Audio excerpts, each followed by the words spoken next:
Pessoal, reviravolta com relação à prisão de Bolsonaro, ou seja, Bolsonaro não vai ser preso. Quero trazer essas notícias aqui importantíssimas, pessoal.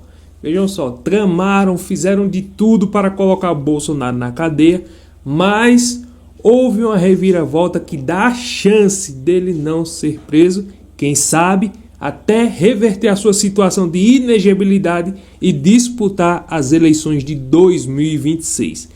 Isso é o pavor da esquerda, do Lula, do Supremo.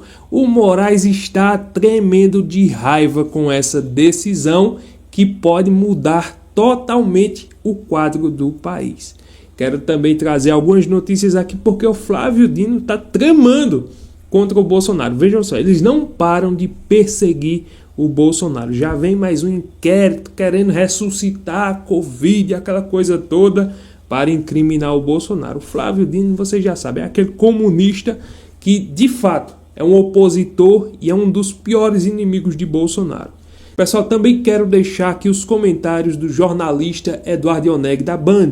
Ele vai falar sobre o posicionamento vergonhoso do Gilmar Mendes. Veja só, um juiz que era para ser imparcial, falar nos autos, não se posicionar politicamente. O Eduardo Ioneg vai falar sobre esse posicionamento que envergonha a nossa democracia e o judiciário brasileiro. E também vou deixar aqui o chororô da mídia, da Globo, com relação a Magnitsky, que veio sobre a esposa de Alexandre de Moraes. Pessoal, bora para esse conteúdo, deixa aquele like, curte, comenta, compartilha, se inscreva no canal, porque aqui o conteúdo é de qualidade. Bora começar com essa notícia aqui, que de fato mudou o quadro e o cenário político aqui, que é a probabilidade de Bolsonaro não ser preso. Bora ouvir o advogado Chiquinho, esse cara que é brilhante. Bora lá. Soltem imediatamente Jair Messias Bolsonaro, porque os motivos que ensejaram sua prisão cautelar não existem mais. Indiciado pela PF, Bolsonaro fica fora de denúncia da PGR por coação ao STF. Sabe qual que é o nome disso daqui? Chicana jurídica. Para não arquivar o inquérito, exatamente isso, o PGR denunciou quem queria denunciar e nada disse sobre Bolsonaro.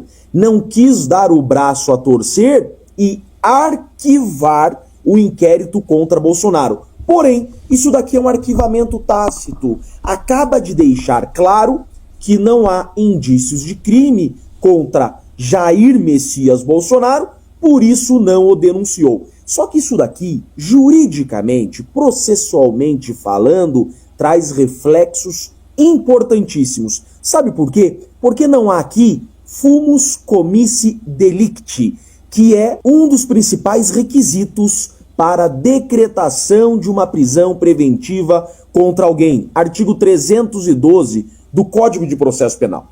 A prisão preventiva poderá ser decretada como garantia da ordem pública, da ordem econômica, por conveniência da instrução criminal ou para assegurar a aplicação da lei penal. Esse é o ponto.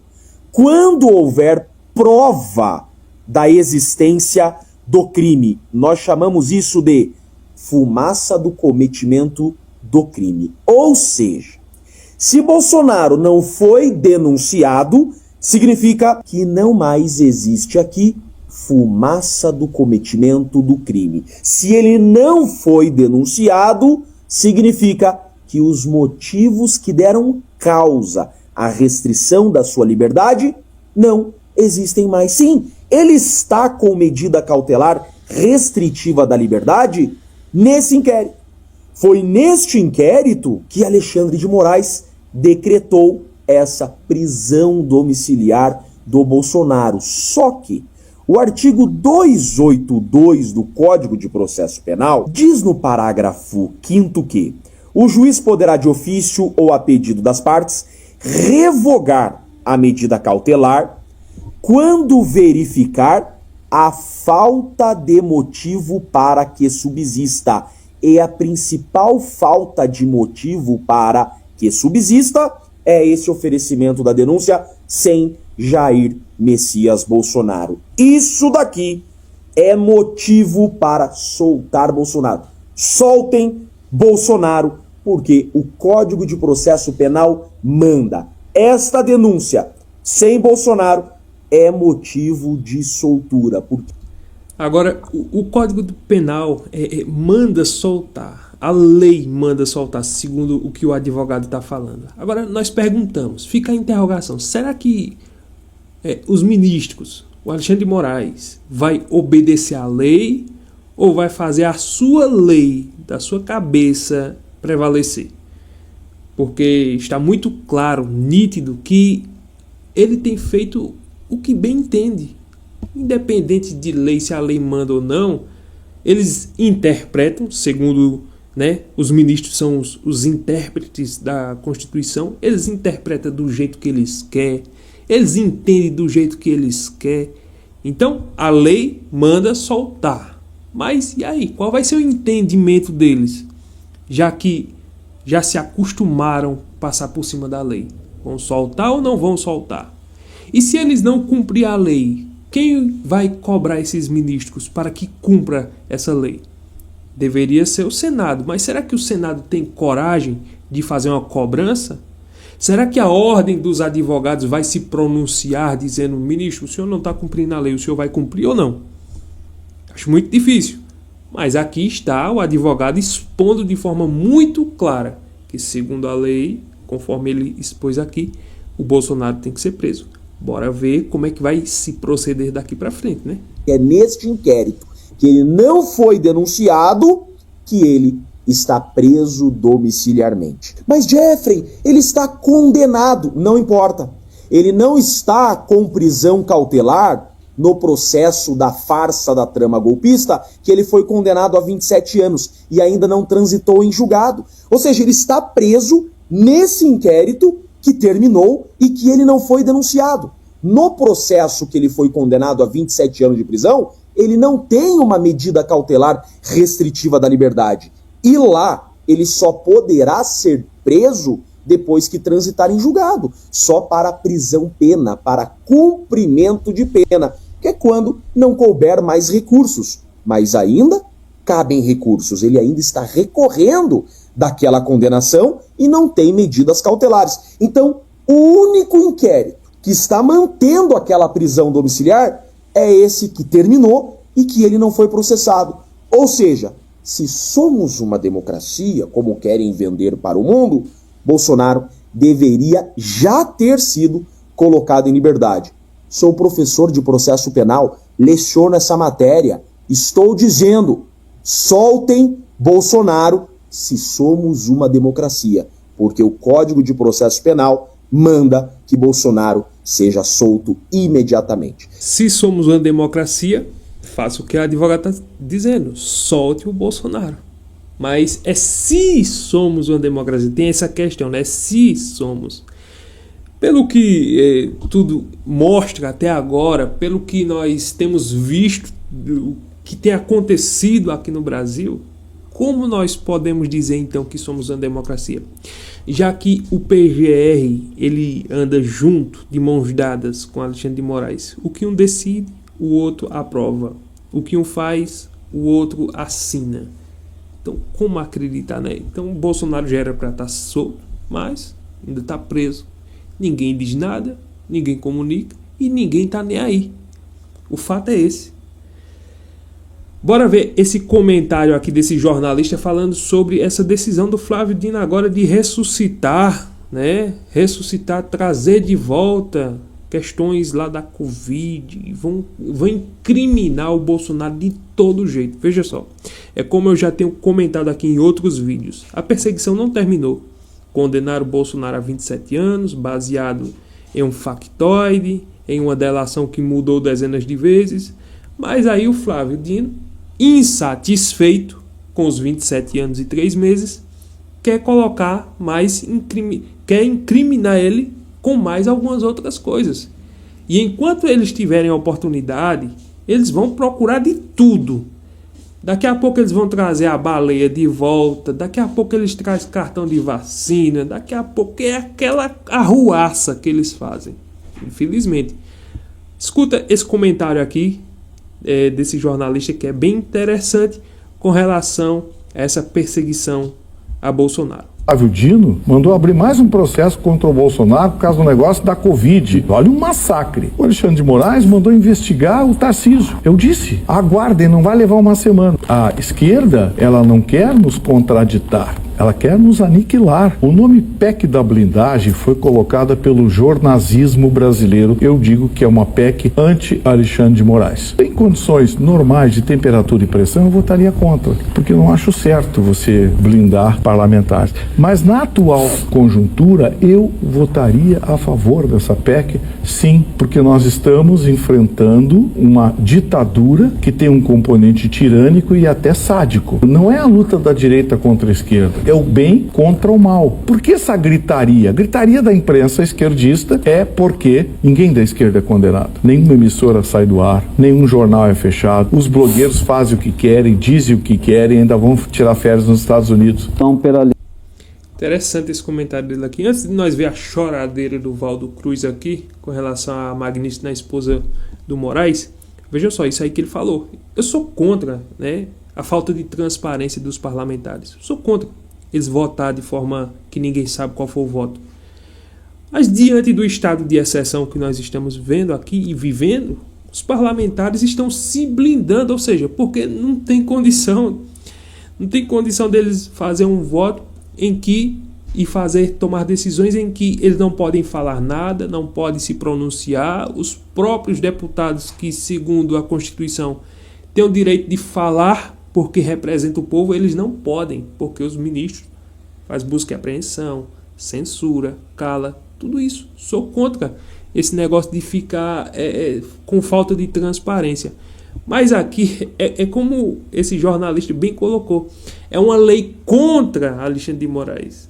É contra, porque diante da esquerda, a esquerda está dizendo não pode, não sei o que, essa PEC da blindagem, porque a esquerda não sofre nenhuma perseguição. Jornalistas de esquerda estão livres para falar tudo o que bem entender, porque a ideologia é a mesma, o pensamento é o mesmo. A direita não tem a liberdade de expressão. Não existe liberdade de expressão para a direita, isso está muito claro. Existe para a esquerda, para a direita não. A democracia vale para a esquerda, para a direita não. Essa tal democracia, né? Se aqui é democracia. Então veja, eu não sou favorável, eu quero ver transparência, mas diante dessa situação eles votaram para se protegerem. Porque daqui uns dias, se deixar as coisas andar do jeito que está andando, não vai mais existir a direita, do jeito que se deixar, não vai mais existir a direita, não vai mais existir condições de candidatos um dia, se deixar a carruagem andar do jeito que está andando, candidatos que digam, não, vou disputar um partido liberal, partido da direita, eu sou um apoiador de Bolsonaro. Não, você não pode disputar. Daqui uns dias vão fazer essa lei. Quem for disputar, mostre logo qual é a sua ideologia. Não, eu sou da esquerda. Beleza, então pode participar das regras eleitorais e disputar uma eleição. Aí, não, eu sou da direita. Você não pode. Eu sou da esquerda. Você pode. Quem for da esquerda, está liberado para disputar as eleições. Quem for da direita, não, você não pode. Você vai ter que fazer isso. Vai ser tanta burocracia para disputar no lado da direita que vai ficar inviável. E vai ser uma facilidade muito grande para disputar do lado da esquerda. Então, o que os parlamentares estão fazendo é se blindando, se protegendo de uma perseguição clara, nítida, que nós estamos vendo aqui no Brasil. Sou contra a falta de transparência, mas nesse caso específico, como nós estamos em um estado de exceção com relação à perseguição apenas para um lado, eles estão se protegendo.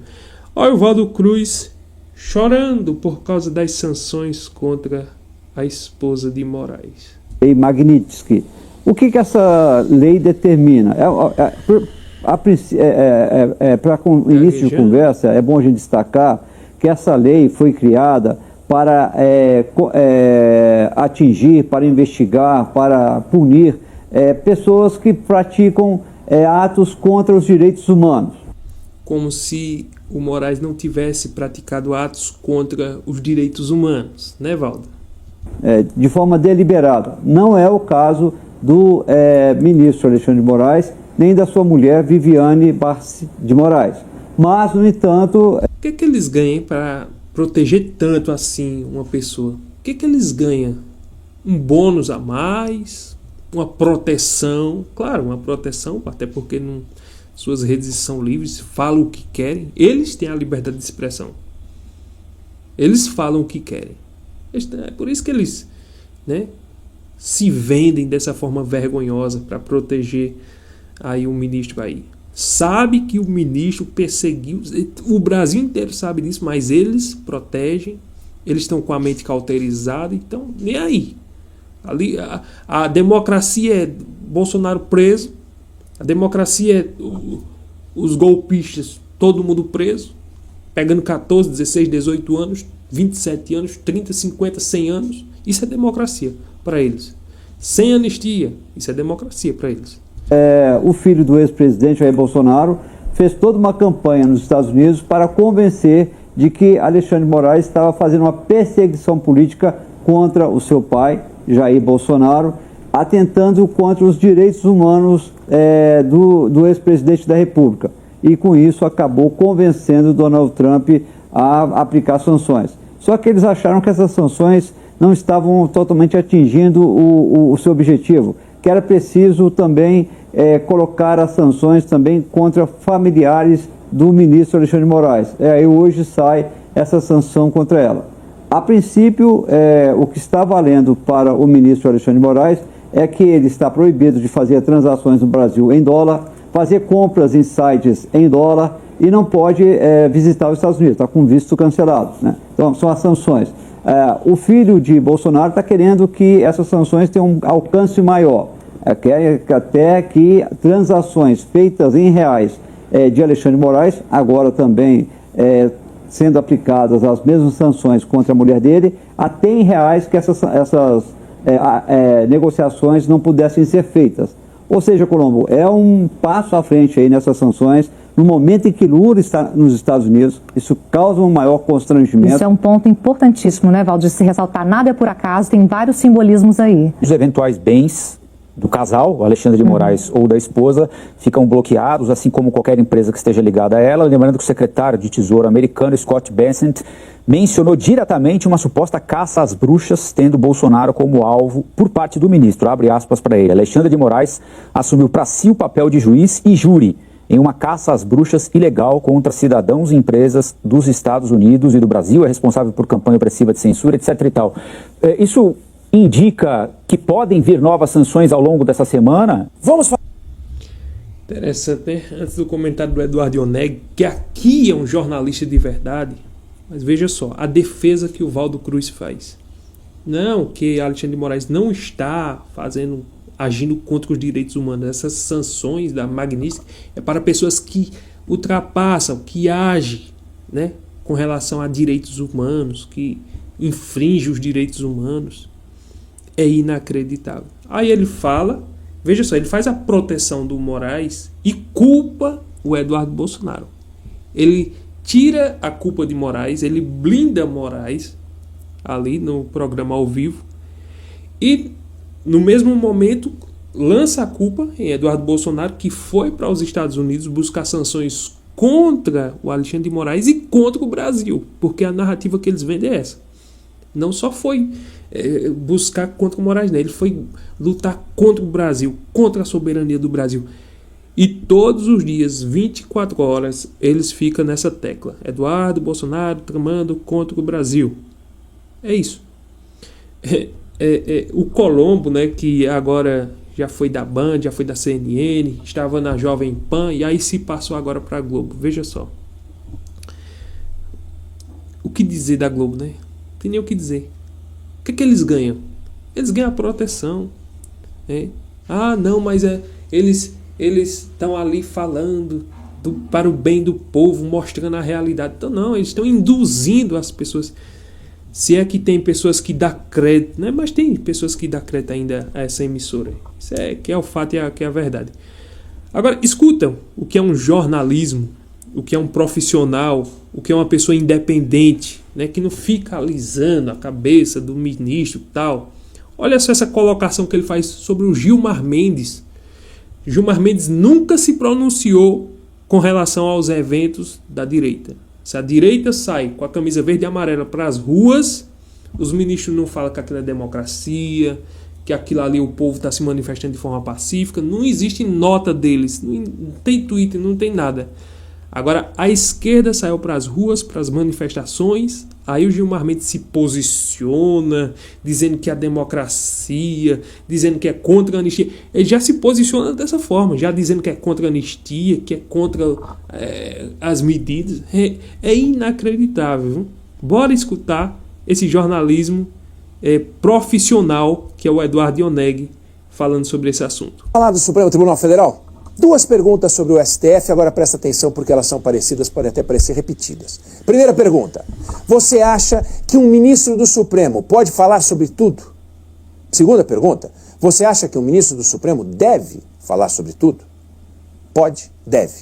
Poder falar é a liberdade, a permissão, a autonomia. Poder vem do latim, potência, capacidade, todo mundo pode falar, inclusive um ministro do Supremo. Agora, o exercício dessa potência no limite pode produzir consequências. Em alguns casos, consequência prevista em lei, em estatuto, em código de conduta.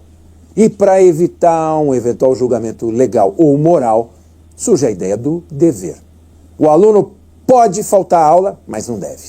E o ministro do Supremo pode falar o que quer, mas não deve. Porque ele tem a obrigação, o compromisso, a missão de zelar pela Constituição e também para manter a imagem de imparcialidade. E quando ele sai falando, se guiando pelo que ele pode, ignorando o que deve ou que não deve falar, ele corre o sério risco de ser mal interpretado. Principalmente quando se manifesta sobre um tema que envolve assunto que pode parar no Supremo. Eu entro nesse assunto porque o ministro Gilmar Mendes, que é uma das figuras mais inteligentes da República, das mais poderosas da República, das mais experientes da República, resolveu usar a rede social para apoiar as manifestações do final de semana contra a PEC da blindagem, contra a lei da anistia. Gilmar Mendes fez isso porque ele pode, mas sobretudo porque ele acha que deve. E quando um ministro acha que deve expressar uma opinião sobre um assunto que eventualmente pode parar no tribunal, alguma peça está fora de lugar. Ou os ministros estão passando do limite, ou a sociedade não está entendendo os limites que os ministros do Supremo querem dar para o tribunal. O fato é que, nos Estados Unidos, juiz da Suprema Corte não tem rede social. Também não tem os integrantes da Suprema Corte da Alemanha, do Reino Unido, do Canadá, da Austrália, do Japão, escolhe um sem número de países. O Brasil está num outro extremo, no extremo em que o presidente do Supremo, Luiz Roberto Barroso, fez questão de dar uma passadinha no julgamento de Jair Bolsonaro para fazer um discurso de encerramento, sendo que ele não faz parte da primeira turma onde Bolsonaro foi julgado. Também não faz parte da segunda turma, porque o presidente do Supremo não faz parte de nenhuma das turmas. E mesmo assim, ele foi lá. Por quê? Porque ele pode, mas sobretudo porque ele acha que deve. Não tem dúvida de que a gente tem uma peça fora de lugar. Vou repetir para deixar bem claro. Ou os ministros do Supremo estão passando do limite, ou a sociedade não está entendendo os limites que os ministros do Supremo querem dar para o tribunal. Então eles já deixaram muito claro o lado deles. Isso não é novidade para ninguém. Infelizmente, não existe mais aquele Supremo que já existiu um dia, onde tinha o Joaquim Barbosa, onde tinha outros integrantes, o Marcos Aurélio, até outros integrantes que eu me lembre, que eram pessoas que tinham mais isenção, Celso de Mello, tinham mais isenção, pessoas que não ficava tomando partido, não ficava dizendo que apoiava um ou outro, não, eu sou contra isso, tem uma manifestação da esquerda, aí tá lá uma nota do ministro, não, a manifestação da direita, não tem nota nenhuma. Então, é vergonhoso esse tipo de atitude. Veja só, o Moraes toma partido, ele abre a sessão do Supremo Tribunal da primeira turma no julgamento de Bolsonaro, ele abre a sessão exaltando a economia. como se ele fizesse parte do governo e tivesse que dar uma nota de apoio ao Lula e ao Haddad. Então ele já vem dizendo, não, nós somos uma soberania, somos um país soberano, democrático, a economia está crescendo. Não tem nada a ver dizer isso num julgamento. Aí chega o Flávio Dino, também toma posições igual, porque tudo o que Alexandre de Moraes fazia, ele assinava embaixo, concordava. Não, Alexandre, você vai concordar. Quantos anos você vai colocar a prisão de Bolsonaro? 500 anos. Ah, você tá certo, porque veja bem, a lei diz isso, e ele fez isso, eu concordo com você, assina embaixo. Ou seja, o Flávio Dino concordava com tudo, independente se tinha prova, se não tinha, se mudou a delação, se não mudou. Eles não se basearam na lei para o julgamento, se basearam na delação. Foi a única coisa que eles basearam o voto deles. Enquanto o Fux desmontou tudo em um dia inteiro, sentado até eles cansaram, até o Alexandre de Moraes disse, mas rapaz, perdi o jogo por causa de você, por causa do seu voto longo. Ou seja, um voto técnico. Como o Alexandre de Moraes não tem paciência para ler as leis, a Constituição, olhar a prova, nada disso, ele só fez um resumo ali do que ele achou, do que ele bem entende, o resumo do que ele já queria fazer, pronto, resumiu ali o pessoal e julgou e condenou todo mundo. Os outros acompanharam do mesmo jeito, mas o Fux foi de forma imparcial, colocando ponto a ponto. A primeira coisa que ele falou ali que já era para ter acabado com aquele circo ali foi: essa primeira turma e o Supremo Tribunal Federal não tem competência para julgar o Jair Bolsonaro, porque ele não tem foro, eles saíram dos seus cargos. Só aquela palavrinha ali desmoronou tudo, mas não quiseram saber a primeira turma. O Barroso não estava nem aí, como disse o Ioneg agora, o Barroso foi lá na primeira turma para dar as palavras de encerramento do julgamento. É brincadeira, né? Ou seja, já estava tudo planejado, já era um cenário, tudo, os acordos foram feitos nos bastidores. Aquela questão dos advogados irem lá rebater essas teses desses ministros, porque os advogados são bons advogados, todos foram de forma técnica. Eles falaram de forma clara, nós não tivemos acesso a todas as provas. O Brasil, a imprensa viu isso, mas se viu de nada. Por mais que os advogados trouxessem as provas, os ministros já estavam com o voto certo. Nada poderia mudar isso. Infelizmente. Aí vem o Gilmar Mendes, ao invés de ficar quieto, eles não conseguem ficar quietos. Pode fazer? Pode. Deve fazer? Não. Por quê? Porque você é um juiz, tem que ser imparcial. Mas vai lá colocar uma nota. As manifestações desse domingo foram manifestações democráticas. E se a anistia for para o Supremo Tribunal Federal, já sabemos qual vai ser o voto do Gilmar Mendes por causa dessa cartinha, que o povo foram contra a anistia. Então ele, nesse tweet ele já mostra qual é o posicionamento dele. É vergonhoso, é lamentável, mas é a democracia do nosso Brasil, né? Vamos fazer o quê? Infelizmente, essa é a triste realidade. E é poucos jornalistas que se posicionam desse jeito. Poucos, um longe do outro. Eduardo Ioneg é uma dessas exceções. Não sei como é que a Band não já colocou ele para fora, né? Bom jornalismo.